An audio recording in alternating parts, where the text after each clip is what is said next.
Bismillahirrahmanirrahim. Assalamualaikum warahmatullahi wabarakatuh. Alhamdulillahirabbil alamin. Ya Allah, terima kasih ya Allah. Engkau masih memberikan kesehatan sampai dengan detik ini ya, memberikan kesehatan, memberikan kenyamanan, memberikan rasa aman pada diri saya dan semua teman-teman saya, sahabat saya, sedulur-sedulur semua. Semoga kita senantiasa dalam lindungan Allah, senantiasa dalam penjagaan Allah, dan senantiasa menjadi bagian dari hamba-hamba yang mendapatkan ridho Allah. Amin, amin, ya rabbal alamin.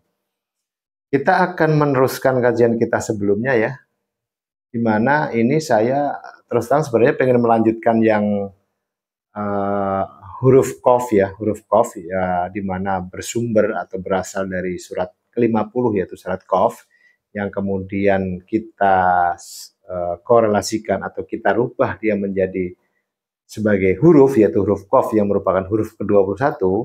Tapi saya ada masukan dari Pak Bambang 19, di mana akan lebih menarik kalau kita kaji atau kita lihat dari unsur terkecil terlebih dahulu, yaitu unsur huruf ya. Bagian terkecil atau variabel terkecil kan huruf dan angka ya. Dan ternyata sangat menarik ya. Ini bisa dibilang ini kayak tahu bulat nih saya, digoreng dadakan. Jadi saya mendapatkan istilahnya itu sebuah informasi dari Al-Quran yang saya dapat mungkin 5 atau 10 menit sebelum saya record ini. Dan subhanallah, saya benar-benar takjub, benar-benar hanya bisa bilang subhanallah, walhamdulillah, wala ilaha illallah, wallahu akbar, atas pedoman yang diberikan kepada diri kita, petunjuk yang diberikan kepada kita semua, yaitu Al-Quranul Karim. Baik saudaraku, sedulur-sedulur semua, ayo kita ke papan tulis kita yang cuilik ya. Kita akan lihat bagaimana presisinya sebuah variabel dalam Al-Quran. Perintah pertama kali adalah 50 waktu ya. Ini udah kita, lagi saya sengaja saya ulang-ulang biar kita juga akhirnya terbiasa dan hafal. Nah, akhirnya menjadi 5 waktu ya, 5 waktu. Waktu ini dari waktu juga ya. Dimana dalam 5 waktu ini akhirnya terbagi menjadi 17 rakaat ya, 17 rakaat. Nah, ini yang saya bilang bahwa kita akan mencoba untuk mencari satuan terkecil dari atau variabel terkecil dari Al-Quran, yaitu huruf. Dalam urutan abjad, ya, dalam urutan abjadnya, abjad ke-17 ini adalah hurufnya zo, ya, huruf zo.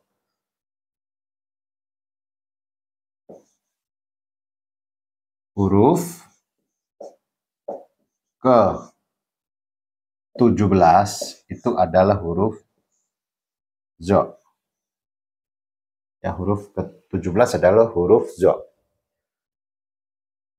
Berdasarkan data yang sudah dihitung oleh, nah ini sebelumnya juga ingin menyampaikan rasa terima kasih saya yang sedalam-dalamnya ke semua anggota ya, semua anggota dari kelompok pengajian dan pengkajian Ainur Rahman di bawah pimpinan Pak Bambang 19, di mana masing-masing individunya ini benar-benar luar biasa yang mau meluangkan waktunya untuk menghitung huruf per huruf ya. Ain kemarin yang kita sudah bahas sebelumnya juga atas dedikasi teman-teman saudara-saudara yang ada di Ainur Rahman. Beliau benar-benar meluangkan waktunya untuk menghitung huruf per huruf dalam Al-Quran, sehingga bisa dikatakan itu bisa menjadi data kita di kemudian hari nanti, termasuk adalah perhitungan huruf zo dalam seluruh ayat Al-Quran ya, dari 6.236 ayat. Beliau menghitung mereka-mereka yang tergabung dalam kelompok pengajian dan pengkajian Ainur Rahman, Saya hanya bisa mendoakan ya, mendoakan semoga semua anggotanya, khususnya Pak Bambang 19, selalu diberikan kesehatan, selalu diberikan kemudahan, dan diberikan ganjaran lah, ganjaran tuh pahala dari huruf per huruf yang sudah dihitungnya. Amin, amin ya robbal alamin.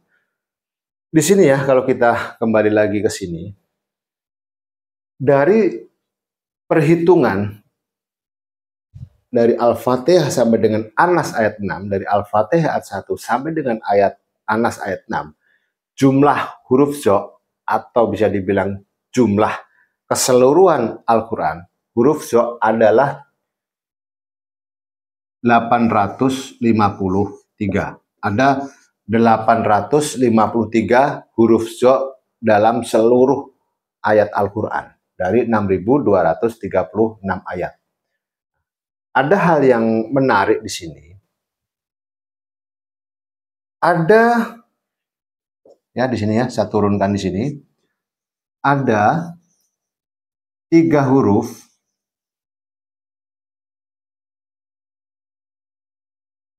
zo yang berdiri sendiri. Artinya huruf zo ini dia tidak menyambung dan tidak disambung oleh abjad yang lain. Ini benar-benar berdiri sendiri. Ya. Ada 3 huruf zo yang dia berdiri sendiri dari 853 huruf zo seluruh Al-Quran. Jadi ada, karena ini berdiri sendiri, jadi ada 850 huruf zo yang menyambung ya, baik itu dia di tengah atau di awal atau di akhir ya, di akhir ya. Dia ada 850 huruf zo. Ini cukup menarik di sini. Jika 850 ini merupakan hasil ya, merupakan hasil. Kalau kita mengkalikan 17 rakaat kali dengan 50 ini, itu hasilnya adalah 850.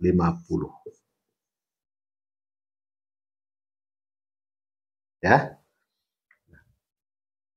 Terus kemudian timbul sebuah pertanyaan. Lantas zo yang berdiri sendiri ini apa maknanya? Di dalam diri kita ada tiga hal penting yang berkaitan dengan sholat. Kan ini berkaitan dengan sholat ya. 3 ini mewakili, pertama adalah mewakili dimensi gerak. Ya, karena sholat otomatis mengandung unsur gerak. Yang kedua adalah dimensi ruang. Ya, namanya kita di dunia kan menempati ruang ya. Nggak mungkin ya sekalipun di awang-awang pun juga tetap menempati ruang. Tapi sopo sing sholat ning awang-awang. Nah, yang ketiga adalah dimensi apa? Dimensi waktu. Nah, jelas sholat memiliki waktunya masing-masing. Jadi ada dimensi gerak, ada dimensi ruang, dan ada dimensi waktu. Itulah diwakili oleh 3 huruf yang berdiri sendiri di sini. Selanjutnya ini yang lebih dahsyat lagi nih. Kita hitung di sini ya. Kan 3 huruf zo yang berdiri sendiri. Di dalam Al-Quran ada 3 surat yang isinya 3 ayat dalam Al-Quran, dan itu merupakan jumlah ayat paling sedikit dalam Al-Quran. Nah, jumlah ayat Al-Quran paling sedikit itu 3 ayat. Ya, ada 3 ayat paling sedikit.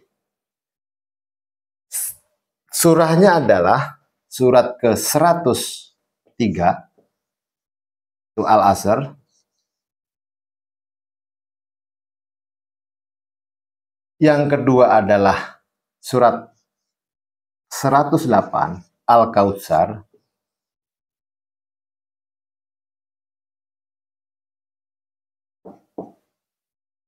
Ya. Yang ketiga adalah surat An-Nasr, surat ke-110.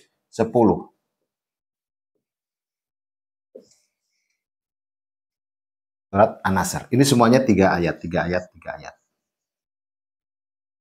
Ada 3 ayat, 3 ayat. Nah, kalau ini kita jumlahkan, ya, ini kita jumlahkan, hasilnya adalah berapa? 11, 1, 1, 2, dan 3. 321. Ya. Nah, ada 3 surat dengan jumlah yang sama, yaitu 3 ayat. Ini kalau kita jumlahkan, hasilnya adalah 9. 9 merupakan angka tertinggi, kan? Menariknya adalah kalau kita deret hitungkan 1 tambah 2 tambah 3 tambah 4 tambah 5 tambah 6 itu tambah 7 tambah 8 tambah 9, hasilnya adalah 45. Ya. Deret hitung. 1 sampai 9 adalah 45. Nah, ini kan sudah kita jelaskan ya. Mungkin nggak perlu saya ulang lagi, dan mungkin insya Allah panjenengan sampean saudaraku udah mengerti maksudnya apa. Nah, dari 321 ini kita akan korelasikan ke variabel, yaitu variabel halaman Al-Quran. Kenapa halaman? Karena dari surat jelas nggak mungkin. Jumlah ayat juga nggak mungkin, karena jumlah ayat terbanyak dalam Al-Quran yaitu surat Al-Baqarah. Jumlah ayat 286, itu paling banyak. Jadi tidak ada ayat. Tidak ada juga juz ya, yang jumlah atau total ayatnya adalah 321. Nah, satu-satunya yang bisa kita korelasikan adalah dengan halaman Al-Quran. Karena apa? Halaman Al-Quran 485, halaman terakhirnya, yang dimulai dari halaman 2. Sehingga ini bisa kita korelasikan menjadi halaman 321 Al-Quran. Tentu ingat ya, tentu ingat, yang namanya halaman sudah saya singgung kemarin, berarti kan wadah kita. Yang namanya wadah harus diisi, betul kan ya? Diisinya dengan apa? Nah, ini di sini nih. Ini menunjukkan halaman dan harus diisi dengan apanya, gitu ya. Nanti kita akan jelaskan juga dengan yang di sini, dengan sebagai isinya dari wadah tersebut. Yuk kita lihat halaman 321 Al-Quran. Nah, di sini ya, halaman 321 Al-Quran. Di mana pada halaman ini atau halaman 321 Al-Quran merupakan halaman awal dari juz 21. Ini ya. Halaman awal dari juz 21, di mana suratnya adalah Al-Ankabut, surat ke-29. Dari halaman ini terdapat 10 ayat, karena dimulai dari Al-Ankabut ayat 45 sampai dengan ayat 54 ya. Nah, ini kita akan kaji apa keistimewaan dari halaman 321 ini ya. Yuk kita kembali ke papan tulis lagi. Mungkin teman-teman yang paham tentang tafsir Luqman sudah mengerti maknanya dari halaman tersebut, akan bercerita tentang apa dan akan berkorelasi kemana. Nah, di situ kita lihat di situ ya. Pada halaman tersebut, kalau kita baca ayat pertamanya yaitu surat Al-Ankabut ayat 45 ya. Utlu ma'uya ilaika minal kitab wa aqimis sholat Inna sholata tanha anil fahsya'i wal munkar wala zikrullahi akbar wallahu ya'lamu ma tasna'un. Ya, di situ bicara tentang kitab, berbicara tentang sholat, yang mencegah kita melakukan perbuatan keji dan munkar, dan yang ketiga berbicara tentang mengingat Allah. Ya kan, berarti ada tiga hal, ada tiga pesan di situ. Dan dimulai dari ayat ke-45, halaman 321, merupakan halaman dari juz 21. Suratnya adalah surat ke-29. Ya, suratnya adalah surat ke-29. Ayat pertamanya, ayat ke-1 dari juz 21 adalah surat ke-45. Ya. Kembali lagi apa? Ke juz kan? Jadi wadah kita atau wadah ini diisi dengan apa? Ya diisi dengan juz. Diisi dengan Al-Quran. Diisi dengan wadahnya, diisi dengan apa? Diisi dengan diri kita. Diri kita yang seperti apa? 9 ayat. Surah ke-9. Nah, kalau tadi kan bicara surah ke-9, berarti kan berbicara tentang apa? Tentang alam. Karena dikaitkan dengan surah. Ya kan? Berbicara tentang alam yang bagaimana? Yang at-taubah, pertobatan. Gitu, paham ya? Nah, kita akan lanjutkan lagi. Di juz 21, surahnya adalah Al-Ankabut, surat ke-29. Nah, sekarang tinggal jumlahin aja nih. 21 ditambah dengan 29, itu hasilnya adalah 50. Ya, surat ke-50, ya ini bicara tentang ini lagi ya, kembali ke sini lagi. Surat ke-50 adalah Qaf. Huruf ke-21 dalam Al-Quran, aduh, mesti tak upgrade kok ini. Papan tulis ini. Ya, ini saya gampangnya saya ambil flowchartnya ya, alurnya. Surah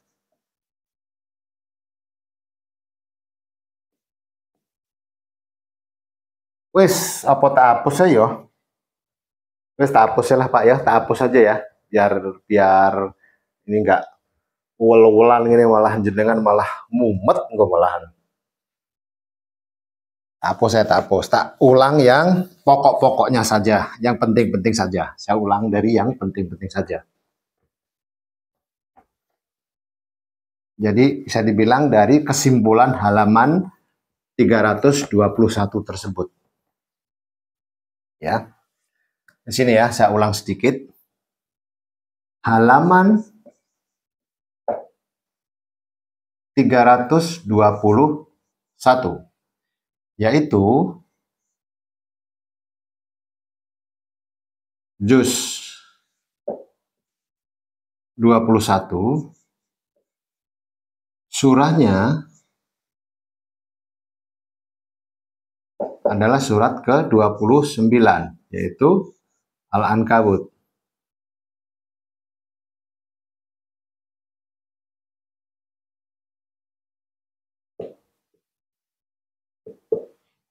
Surat Al-Ankabut.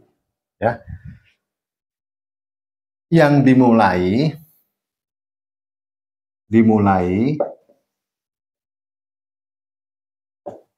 ayat ke-45.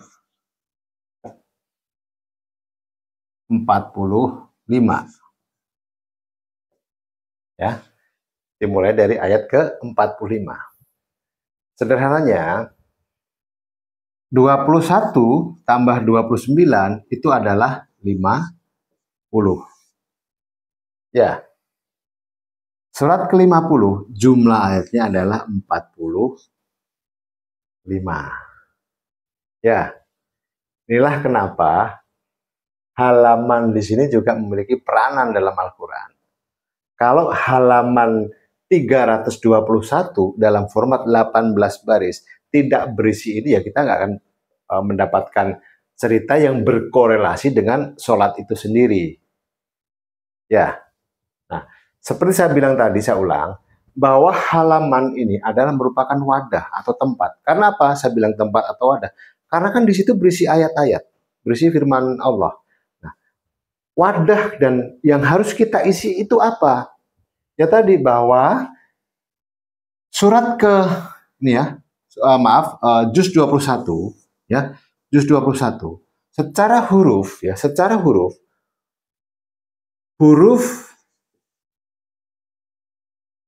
ke 21 ya, huruf ke 21 adalah qaf ya. Huruf ke 21 adalah qaf. Surat ke-50 adalah suratnya qaf. Ya, korelasinya kan jelas. Baik dari urutan hurufnya.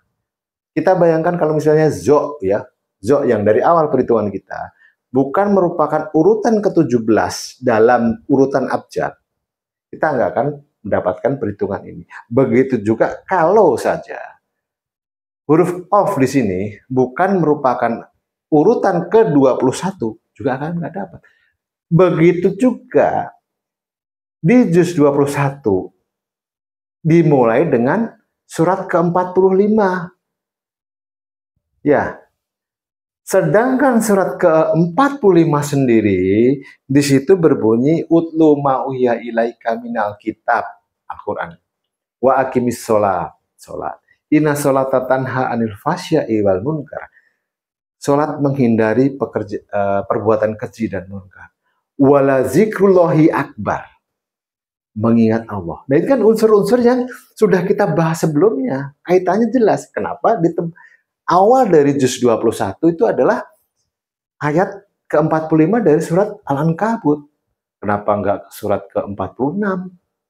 Atau enggak ayat ke-46 atau ke-44? Begitu. Jadi perpindahan ayat yang menjadi juz akhir juz atau ayat yang menjadi awal juz itu juga merupakan suatu perhitungan atau memiliki strukturnya, memiliki konstruksinya. Ibarat bangunan itu sudah tersusun secara rapi, ditempatkan pada tempatnya. Begitu. Tidak ada dalam kitab manapun yang memiliki konstruksi seindah ini, memiliki variabel serapi dan sepresisi ini selain Al-Quran. Nah, ini padahal hanya dari satu huruf saja, yaitu huruf zo tadi. Ya, dari huruf zo tadi. Di mana yang korelasinya adalah huruf ke-17 yang merupakan jumlah rakaat kita yang 5 waktu. Nah, ini belum lagi kalau kita mengurai lagi atau menjabarkan lagi di mana surat ke-17 di sini ya, surat ke-17 yang merupakan surat Al-Isra ya. Ya, surat Al-Isra yang merupakan titik tolak ya, atau bisa menjadikan dasar ketika Rasulullah menerima perintah sholat ya. Ini kan artinya Al-Isra ini kan yang diperjalankan di malam hari, yaitu Rasulullah. Nah, demikian yang bisa saya sampaikan pada pembahasan kita kali ini. Next tayangan atau next kajian kita akan meneruskan soal ini. Apabila ada salah kata, salah ucap, mohon dimaafkan ya. Kulikul insana do'aifah. Kita pada dasarnya makhluk yang lemah. Semoga kita dan teman-teman semua mendapatkan hikmah atau pesan apa yang hendak disampaikan Allah pada urian tadi. Wabillahi taufik wal hidayah. Wassalamualaikum warahmatullahi wabarakatuh.